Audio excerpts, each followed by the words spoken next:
Мен Серғалы Толыбеков атындағы нөмір 3 IT мектеп лицейінің физика пәнінің мұғалімі Бодықова Рая Елубайқызы. Бүгін мен сіздерге FET симуляторын физиканы оқытуда қолдануды түсіндіремін. Бұл FET симуляторының артықшылығы мұндай жұмыстарда сирек кездесетін физика құбылыстары кескіндерінің толықтығымен ерекшеленеді. FET симуляторы физиканың кинематика негіздері, динамика негіздері, тербелістер мен толқындар, сақталу заңдары және ядролық физика тарауларын оқуға үлкен мүмкіндік береді. Барлық тараулар қамтылған. Енді FET симуляторын іске қосу үшін не істеу керек? Яғни сіз кез келген браузерге FET simulation деп жазсаңыз, сізге мынандай парақша ашылады. Осы парақшаның үстін бассаңыз, симуляторның ішінде өзіңізге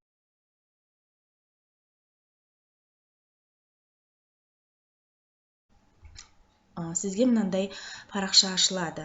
Бұл парақшада физикаға қатысты барлық жұмыстар көрсетілген, виртуалды зертханалар да бар бұның ішінде, немесе кез келген тақырыпқа сәйкес анимациялар, видеороликтар көрсетіледі. Бұл видеороликтарды немесе анимацияларды сіз өзіңізге скачать етіп алсаңыз да болады. Енді қазір мен сізге осы біреуін көрсетейін, қалай жұмыс істеуге болады. Оны көрсету үшін мен сіздерге ашып қойғанмын. Міне парақша, яғни мына жерде бірнеше осындай құбылыстар көрсетілген. Мысалы, кез келген біреуін таңдайтын болсақ, мысалы, энергия.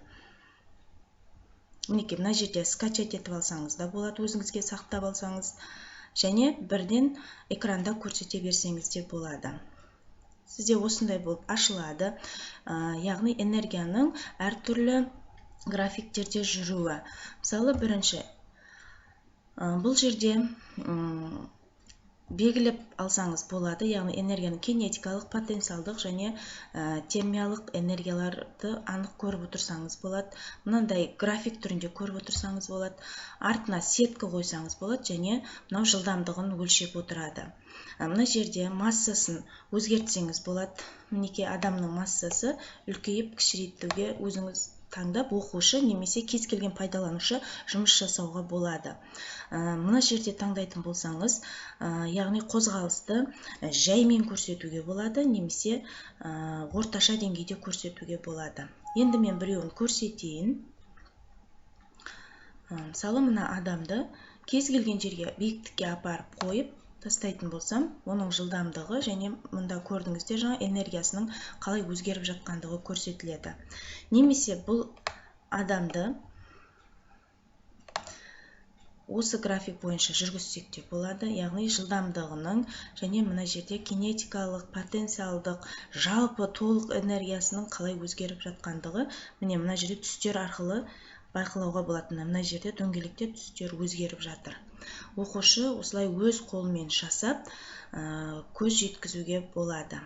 Кез келген келесі, бұл FET симуляторының тағы да артықшылығы, кез келген тақырыпта керекті графиктерді тұрғызуға болады. Мына жерде все материалы дегенді бассаңыз, сізде барлық тақырыптарға мінекей сілтемелер ашылады.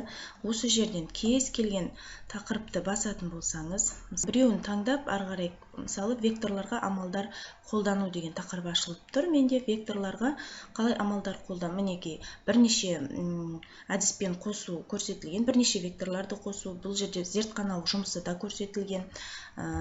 Біреуін таңдап көрсететін болсам, мысалы, мына жерде сумма деген векторларды қосқан кездегі қорытқы векторды өзі есептеп береді. Значение дегенді бассаңыз, яғни сандық мәндерін көрсетеді. Кез келген А векторын таңдап алып, мына жерге қоямыз.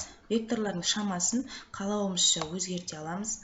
Және Б векторын әкеліп, осыған қосатын болсақ, мысалы, Б векторын әкеліп қосатын болсақ, бұны да қалауымызша үлкейтіп, яғни сан мәнін өзіміз қалауымызша таңдауымызға болады. Енді қорытқы векторды табу үшін сумма дегенді басамыз. Мінекей, суммасы өзі шығып тұр, яғни қорытқы S векторы 19 метр екені көрініп тұр. Бала осылай есептеп шығара беруге